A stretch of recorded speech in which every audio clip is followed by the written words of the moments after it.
Manchester United's biggest fan allegedly has found out that Julian Alvarez has completed his transfer to Atletico Madrid for 95 million euros. And now he's saying we cheated.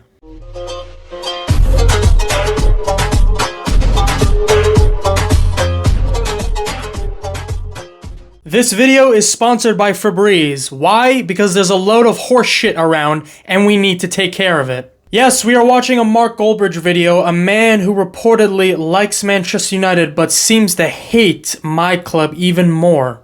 You all know how much I love Julian Alvarez, and anybody that comes at him is an enemy of mine without question. Hopefully none of you are taking any exams anytime soon because you are about to lose a whole lot of brain cells. Let's begin. Atletico Madrid are going to pay £81.5 million for Alvarez, and you're telling me the Premier League ain't broke, that football ain't broke. It's always bloody Man City. I'm going to stop you right there. What do you mean always? Always Manchester City? Always? Where are you getting your information from? Because this potential actually, it's not potential anymore because I just saw the here we go confirmed by Fabrizio Romano. Julian Alvarez has officially left Manchester City. I'm not going to repeat it again because I'm going to get a little bit emotional, but 95 million euros. That is a club record departure. What do you mean always? If you look at our record departures, our latest one, our most expensive one, was Raheem Sterling to Chelsea last season for 56 million euros. Okay, the guy who is second on the list is Ferran Torres. That was 2 years ago, and Barcelona are still yet to pay the entire transfer fee. What do you mean always? It is a widely agreed upon phenomenon at my club. Our fan base knows that our club is not the best at selling players. Are you insinuating that clubs are working some shady deal behind the lines to buy Manchester City players for tripled, quadruple their value? Absolutely not. Look, I'm not here saying if you're not guilty, you should get found guilty, but for the... No. That is not the rhetoric that you have been spewing on your channel for the last year. Especially in the last year, since 115 became a thing. That is not the rhetoric. That is not the agenda that I see online. By United fans, by Arsenal fans, by Liverpool fans. That is not the rhetoric. We are guilty until proven innocent. It's not the other way around. Guilty until proven innocent. It's not what you said. They're getting £80 million for their backup striker. Straight into the football club. Huge profits. Gets reinvested on better players. You can't compete with that. Oh my god. Can't compete with that. He's actually saying you can't compete with that. Oh my goodness. You see, this is what I'm telling you about. Rhetoric and agendas and blind hatred. They consume people's minds. You don't get to look at numbers and make your own assumptions about it and change numbers. Numbers are recollections of events. You can't change them. But because this is an emotional response out of jealousy, of course this is the rhetoric. We can't compete with City. None of us can compete. This is the graph. This is what I want to show you all. This is the net spend of all the traditional top 6 clubs since Guardiola came to Manchester City. The only club that has spent less is Liverpool Football Club. But you, as a Manchester United fan, don't get to complain. You've spent more than us. You have the most expensive squad in the history of football. You had the most expensive squad in the history of football in the 90s and in the 2000s. You have the highest wage bill in Europe. How many times do we need to go down this road? How many times do Manchester United fans need to keep playing this underdog gimmick, this sort of helpless gimmick that nobody can do anything? Julian Alvarez, so many clubs were going after Julian Alvarez. Newcastle were going after him. Barcelona were going after him.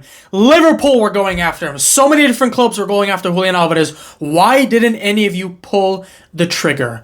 Emmanuel Akanji was signed at the end of the transfer window. Why didn't any of you sign him? He's one of the most underrated defenders in the Premier League. Why didn't any of you sign him? Why?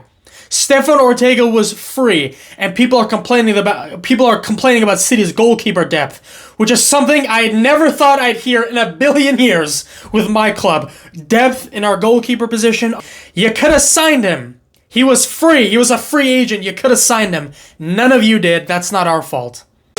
Where Atletico Madrid are getting that money from, I don't know. At the start of the summer, they're pleading poverty because they can't afford Mason Greenwood for 25 million. They've just gone and spunked 110 million on Conor Gallagher. And because Atletico Madrid didn't pull the trigger on one of Manchester United's rejects and spent loads of money on them, you're mad. Is Alvarez worth 80 million pounds? No, not really. I don't think so. No. Julian Alvarez is 100% worth 80 million. Given this market, given what Chelsea spent for Enzo, for Lukaku, for Caicedo, given what Arsenal have spent for Declan Rice, given what Manchester United spent for Anthony, Casemiro, Julian Alvarez is worth 80 goddamn million. You're the same person that argued that Marcus Rashford was worth 100 million pounds. 2022-2023 season, he was playing phenomenal. He was actually considered one of the best players in the world. 17 goals and 5 assists in that season, 2022-2023. 17 goals, 5 assists in his Premier League, in that Premier League season. 22 goal involvements, okay? In 35 games. Really good. Marcus Rashford was on fire.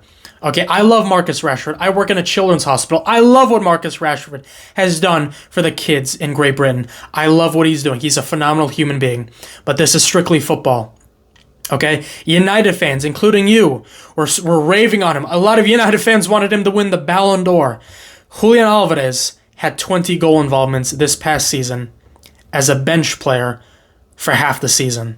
Marcus Rashford's best season he's ever produced in his entire career is comparable to Julian Alvarez on the bench. What's your angle here? Is it jealousy? A little bit. Is it bitterness? A little bit. A little bit. I think it's quite more than a little bit. Inflated price involving Man City again? Yeah, definitely. Is it corrupt? No, probably not. There you go. You see, I knew it. Probably not. That is the response of a child. Utter jealousy, utter hatred, blinded hatred, in my opinion. Probably not. It's City, of course. There's always going to be corruption. It's Manchester City. Corruption is what they do. It's synonymous with our brand. But it's not fair because we want a competitive league, and yeah, I just think it. Don't watch the Premier League then. Don't watch it. Don't watch the Premier League. Okay, don't watch. Go on a hiatus for 1 year and don't watch the Premier League. Seriously, do it. If you hate the Premier League so much, don't watch it. Yes, when Manchester United have broken the record transfer fee 7 times, when they had the highest wage bill every year, year after year in the 90s and the early 2000s, every single year that they were buying all the best players, had the highest wage bill in Europe, I'm sure it was so competitive. When it's more competitive now. A lot of clubs can spend tens and hundreds of millions of pounds each transfer window. Every club can do that. Have you seen Everton's net spend in the last 10 years? They've spent a lot, okay? I love Everton, but they've spent a lot. Nottingham Forest spent around, $250 million almost? As soon as I got promoted, every club can spend a whole lot of money, especially the top 6, okay? Half the teams in the Premier League are owned by billionaires. Enough with this gimmick. Absolutely going to win the league because they're absolutely got the best players. I mean, Rodri's amazing, Foden's amazing, Haaland's amazing. The best squad. No, I'm not doing that. You can literally go to every single Arsenal fan on YouTube, go through their videos, go through their history. A vast majority of their fan base has completely dogged on Manchester City players since the start of the season. Okay, David Raya is better than Ederson. Ben White is better than Walker. Saliba's the best defender in the league. And after him, it's Van Dijk. And after him, it's Gabriel. Ruben Diaz has fallen off a cliff. Ederson sucks. Kyle Walker's washed. Okay, but apparently we have the best squad. How the hell does that work? It's pathetic. You all sound like children. This gimmick of Manchester City having the best squad, the best players, is completely false according to your own logic. Okay, Odegaard is better than De Bruyne. What were Liverpool fans saying in the beginning of the season? Kevin De Bruyne, come outside. Szoboszlai is coming for you. Who the hell is Dominic Szoboszlai? Who the hell is he? Darwin Noodles. Okay, 100 million? For what? Pigtails? That's it. That's all you got for that. Best squad. Y'all are pathetic. What other club in the Premier League can sell their reserve striker for 80 million? They can't. They literally can't. They can't.